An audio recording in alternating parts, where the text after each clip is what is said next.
He ruled Seoul's underworld in absolute silence, until the black woman scrubbing his floors opened her mouth and he heard his dead mother whisper his name. He ruled Seoul's underworld in absolute silence, until the black woman scrubbing his floors opened her mouth and he heard his dead mother whisper his name. Chong's fingers drummed the mahogany table in perfect rhythm. 1, 2, 3. He didn't need to hear his lieutenant's excuses. He could read the fear in their lips, the sweat on their temples, the way Kim's left eye twitched when he lied. The shipment was delayed. Kim's mouth formed. Chong's hand stopped mid-tap. He touched the scar tissue behind his right ear. A ridge of failed promises from a childhood surgery that was supposed to give him sound. 27 years later, the world remained silent. He preferred it that way now. Silence couldn't betray you.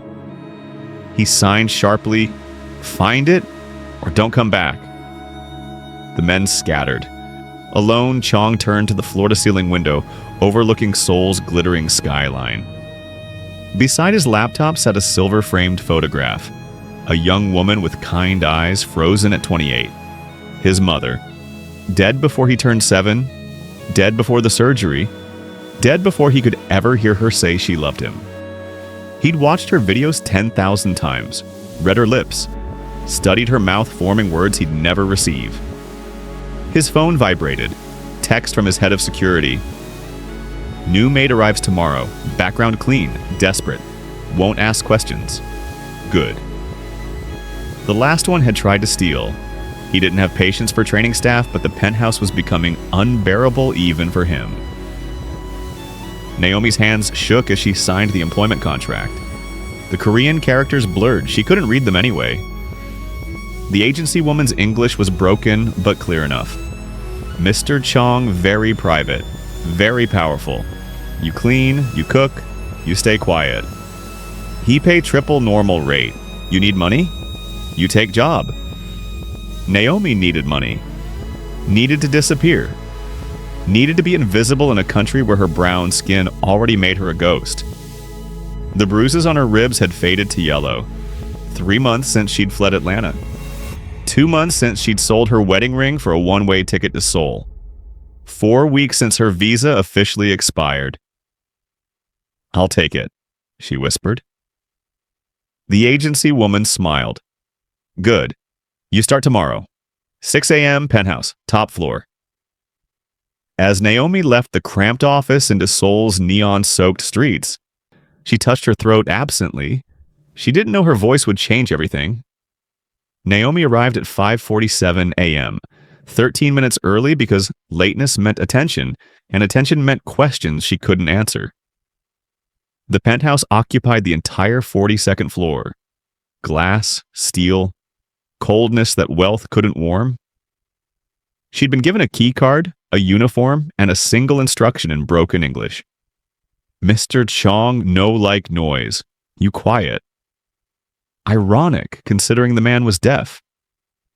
She started in the kitchen, polishing counters that already gleamed, reorganizing cabinets that didn't need it. Anything to look busy, to look valuable, to not get sent back to the streets. The marble was cold under her knees as she scrubbed. She hummed without thinking, an old hymn her grandmother used to sing. Then words slipped out. Soft and unconscious. "Nobody knows the trouble I've seen." She didn't hear him approach. Didn't see him standing in the doorway, frozen like a man witnessing a ghost. Chong's world had been silent for 34 years. Silence was his language, his armor, his reality. Until her. The voice hit him like a bullet. Not in his ears, but somewhere deeper. Cellular. Impossible. He gripped the doorframe as his vision blurred. That voice. Amma, mother. The exact timbre. The exact warmth. The exact melody he'd studied in grainy videos until he'd memorized every pixel of his mother's mouth, forming words he'd never heard. Until now. Naomi turned, gasped. A man stood 3 feet away, tall, dangerous in an expensive black suit, staring at her like she'd risen from the dead. Mr. Chong, I'm sorry. I didn't mean to. He moved fast. His hand shot out, gripping her wrist, not rough, but desperate. His eyes were wild, searching her face for answers she didn't have. Talk, he said. His voice was unused, slightly too loud, shaped by someone who'd never heard himself speak. Keep talking. What? Please. The word cracked. Just say anything. Naomi's heart hammered. She'd taken this job to disappear, and now the most dangerous man in Seoul was holding her wrist, begging her to speak. I don't understand. He released her suddenly, stumbled backward. His hand went to his chest like he was checking for a wound. She watched him mouth a single word, tears filling his eyes. Mother? And Naomi realized whatever was happening here wasn't about cleaning. It was something impossible. Chong didn't come near her for 3 days, but Naomi felt him watching. Security cameras tracked her every movement. Twice she caught him standing in hallways she'd just left, like a man haunting his own home. On the 4th morning, an envelope appeared on the kitchen counter. Inside, 10 million won. Triple her promised monthly salary, and a note in English. Stay, don't leave. I'll explain. She should have run. Instead, she pocketed the money and kept cleaning. That night, he appeared in the kitchen doorway again, this time controlled. He'd showered, shaved. The wildness in his eyes was caged but still there, prowling beneath the surface. He pulled out his phone, typed, showed her the screen. I need to record your voice for medical analysis. I'll pay extra. Medical analysis. As if science could explain what they both felt but neither could name. I don't understand what's happening, Naomi said carefully. You're deaf. You can't hear me. He typed furiously. I've been deaf since birth, completely, until you spoke. Her breath caught. That's impossible. I know. Then you're lying, or confused, or... He slammed the phone on the counter, grabbed it, typed with shaking hands. My mother died when I was 7. I never heard her voice. I've watched videos of her my entire life, read her lips 10,000 times. When you speak, I hear her. Naomi backed against the refrigerator. I'm not your mother. I know. This is insane. I know. He was breathing hard now. She could see his chest rising and falling. Could see him fighting something bigger than both of them. Please, he said aloud, that too loud voice cracking again. I won't hurt you. I just need to understand. Don't you feel it? When you speak, something happens. Tell me I'm not crazy. Naomi looked at this powerful man reduced to begging, looked at the desperation carved into his face, and whispered, When I speak, you look at me like I matter. His eyes closed. You do, he said, more than you know. But neither of them understood why. Not yet. The attack came on a Tuesday. Naomi was leaving the penthouse, heading to the market for groceries, when the black van screeched to a halt. 3 men. Guns. Shouting in Korean she didn't understand. She screamed. Chong's security team swarmed within seconds, but not before a bullet shattered the lobby glass. Not before Naomi hit the ground, ears ringing, sure she was about to die in a country that had never wanted her. Strong hands lifted her. Chong's face appeared above hers, his mouth forming frantic words. Are you hurt? She shook her head, trembling. He carried her to a black SUV. Didn't put her down until they reached a safe house 40 minutes outside Seoul, a traditional hanok hidden in the mountains, surrounded by guards. Rival gang, he explained through his phone's text-to-speech. They don't know who you are. They think you're leverage. You'll stay here until I handle it. How long? Days, maybe a week. The safe house was beautiful. Wooden beams, paper doors, heated floors, and completely isolated, just the two of them. That first night, Chong sat across from her at the low dinner table, not eating. just watching her like a man memorizing something he'd lose. "Why do you keep staring?" Naomi asked quietly. He pulled out his phone. "Because when you speak, the silence doesn't hurt anymore." Her throat tightened. "I'm just a maid. You're the only person who's ever made me hear anything. Do you know what that means? 34 years of nothing, and then you." "It scares me," she admitted. "It terrifies me," he typed back. The next 3 days, they existed in strange intimacy. She cooked. He watched. She read aloud from books in English, novels, poetry, anything. And he sat perfectly still, eyes closed, absorbing every word like medicine. On the 4th night, she asked, "What did your mother sound like in the videos?" He showed her. A grainy clip of a young Korean woman singing a lullaby to a baby boy. Her voice was gentle, warm, heartbreaking. Naomi watched Chong's face as the silent video played. Watched him mouth the words his mother had sung. "She loved you," Naomi whispered. I never got to hear her say it. Naomi's hand found his across the table. "Maybe that's why I'm here." The rain started on the 5th night. Heavy, relentless, trapping them further in the mountain's embrace. Naomi couldn't sleep.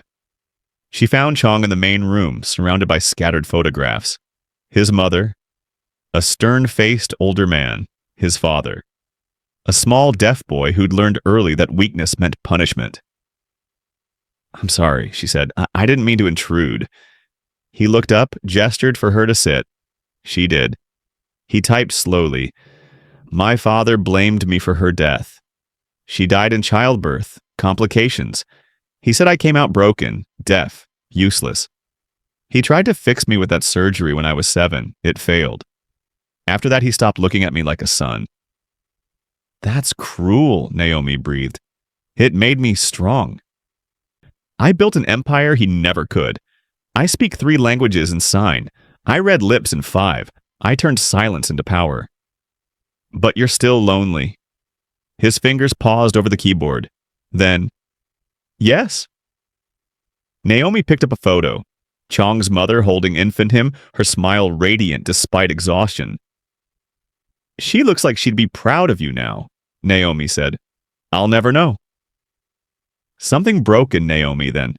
She'd been holding her own story so tight, it had started to suffocate her. "I was married," she said suddenly, "in Atlanta. He seemed perfect at first, successful, charming. Then the charm turned to control. Control turned to fists. I lost a baby because of him." Chong's eyes widened.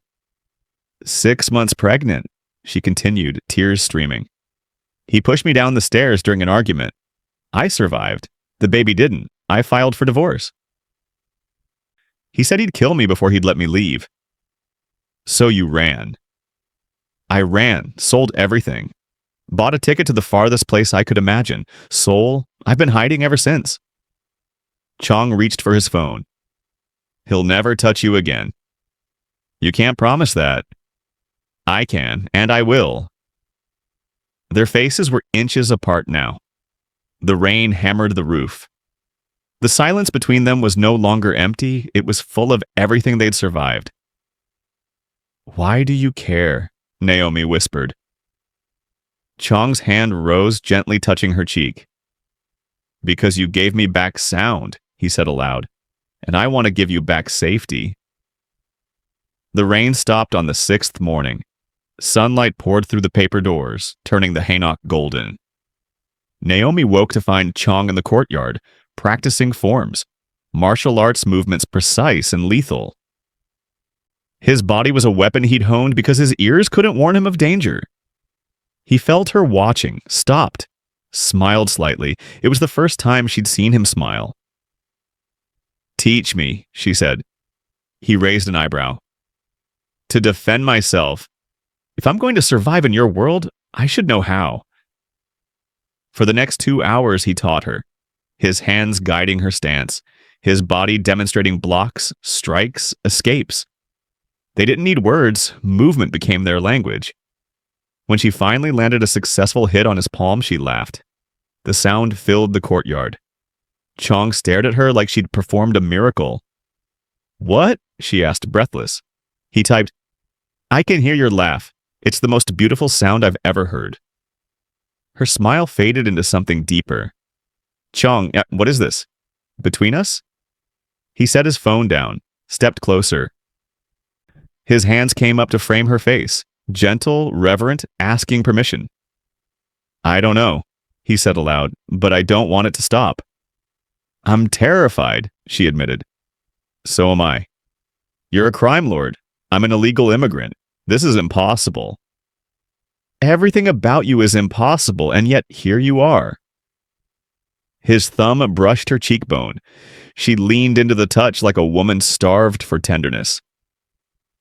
"Say something in Korean," she whispered. "From your mother's videos, teach me." He thought for a moment, then spoke slowly, shaping the words for her to repeat. "Sarange, ne adul." "What does it mean?" "I love you, my son." Naomi's eyes filled. She touched his face the way he'd touched hers. "Sarange," she repeated softly. "I love you." The words weren't to him. Not yet. But they hung in the air between them like a promise the universe was trying to keep. Chong closed his eyes. For the first time since his mother died, he felt heard. The call came on the 7th day. Chong's head of security, Jin, arrived at the safe house with news that drained the color from Chong's face. Naomi watched them argue in rapid sign language. Watched Chong's expression shift from anger to resignation to something that looked like grief. When Jin left, Chong wouldn't look at her. "What happened?" she demanded. He typed mechanically, "Your husband, Marcus Webb. He's in Seoul. He hired a tracker. He knows you're connected to me." Her blood turned to ice. "How?" "Airport surveillance, credit card traces. He's good. And he's made a deal with my enemies." "What kind of deal?" "You for peace. He gives you back." "They stopped targeting me." The room tilted. "And you're considering it." Chong's jaw clenched. "If I don't, this becomes war, full scale. My people die. Your husband has resources I didn't anticipate. So I'm collateral." "Naomi, don't." She stood shaking. "You said you'd protect me. You said he'd never touch me again." "I said that before I knew what it would cost." "And what about what it'll cost me?" Her voice broke. "He'll kill me, Chong. Maybe not today. Maybe not tomorrow. But eventually he'll finish what he started." Chong grabbed his phone, typed furiously. "Then leave Korea. I'll give you money. A new identity. Disappear somewhere he'll never find you." "Without you." "Yes." "Because that's easier than fighting for me. Because I can't lose everything I've built." The words hung between them like shattered glass. Naomi's laugh was bitter. "I was stupid. I actually thought, God, I'm such a fool. Naomi, please. I'm not your mother." Her voice was cold now, sharp. "I'm not some miracle sent to heal you. I'm just a woman you used to feel something again. And now I'm inconvenient." "That's not true." "Then prove it." Silence. She waited. Waited for him to choose her, to fight for her. Instead, he looked away. "Jin will drive you to the airport tomorrow," he said quietly. "I'm sorry." Naomi walked to her room without another word. Behind her, Chong sank to the floor, surrounded by silence once more. This time, it felt like drowning. Naomi packed in numb silence. Passport. Cash. The few clothes she'd brought to Korea. Everything fit in one small bag. The same bag she'd arrived with. A whole life reduced to 10 pounds of nothing. Jin waited outside. The car's engine hummed. She sat on the bed staring at her hands. Hands that had scrubbed Chong's floors. Hands he'd held in the safe house. Hands that had touched his face when she'd whispered, "Saranghae." "I love you," did she? Could you love someone in 7 days? Or had she just loved the idea of mattering to someone again? Her phone buzzed. Unknown number. Atlanta area code. She knew before she answered. Hello, Naomi. Marcus's voice was smooth, controlled. The same voice that used to sweet-talk her before the bruises. Enjoying Seoul? She said nothing. Your little boyfriend made the smart choice. Tomorrow, you come home. We'll work this out. Like we always do. I'm not coming back to you. Then I'll kill everyone you've ever spoken to in that city, starting with your boss. You think his security can stop me? I've already paid off 3 of his men. The line went dead. Naomi's hands shook. She could run, take Chong's money and disappear again, spend her life looking over her shoulder. Or... Meanwhile, Chong sat alone in his penthouse office. The photograph of his mother faced him. He'd dismissed Jin, sent Naomi away, made the smart choice.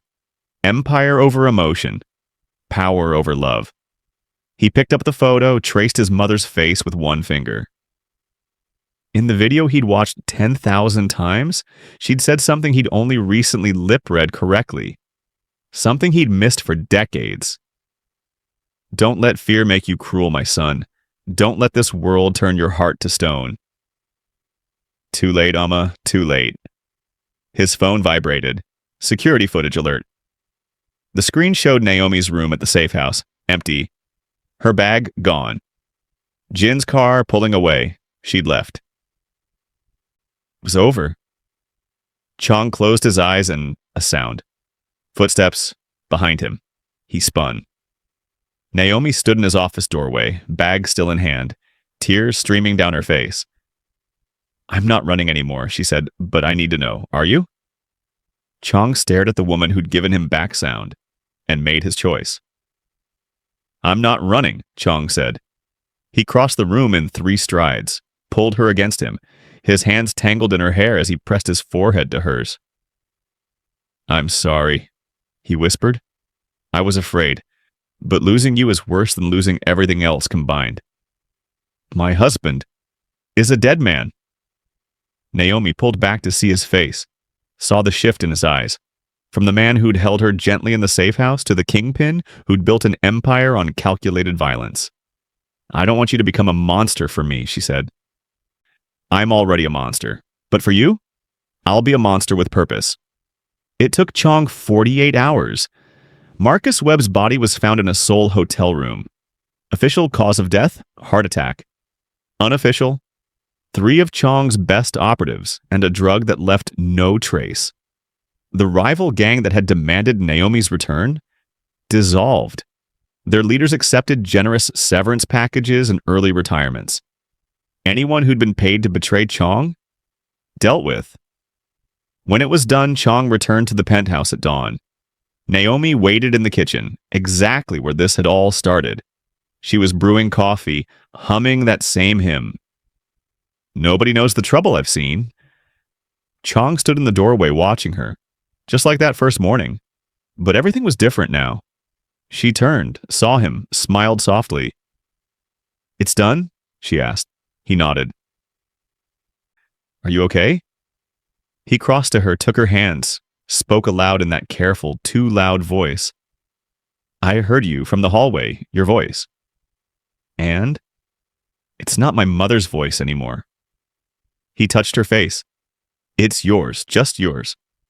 And it's the only sound I ever want to hear. Naomi's breath caught. Sarangae, she whispered in careful Korean. I love you. Chong pulled her close, his lips finding hers in a kiss that tasted like survival. Like second chances. Like 2 broken people becoming whole.